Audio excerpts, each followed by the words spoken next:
Xəbər verdiyimiz kimi İstanbulda son 1 saat ərzində ard-arda 8 zəlzələ qeydə alınıb.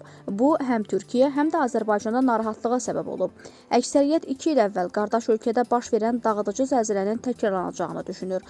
Qlobal İnfazda danışan kliniki psixoloq ekstrasens Zirəddin Rzayev deyib ki, bu il Türkiyədə dağıdıcı zəlzələlər olmayacaq. May, iyun və noyabr Türkiyə üçün seysmoloji aktiv aylardır.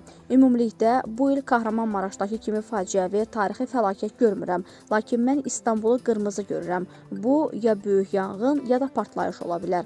Ekstrasens Azərbaycan üçün qorxulu və dağıdıcı zəlzələ görmədiyini bildirib. Gözlənilən İstanbul zəlzələsi hər an qapıdadır. Bunu Türkiyə Böyük Millət Məclisinin sədri Numan Qurtulmuş İstanbulda baş verən şiddətli zəlzələ ilə bağlı danışarkən deyib. Ümid edirik ki, bu güclü zəlzələnin daha böyük təsirləri olmadan öhdəsindən gələcəyik. Amma gözlənilən İstanbul zəlzələsi hər an qapının astanasında görünür. Millətimiz, bütün qurum və təşkilatlarımız hazır olmalı və mümkün İstanbul zəlzələsini ən az təlafatla sovuşturmalıyıq. Qurtulmuş bildirib. Qeyd edək ki, İstanbulda baş verən zəlzələ zamanı 151 nəfər özünü binadan ataraq xəsarət alıb.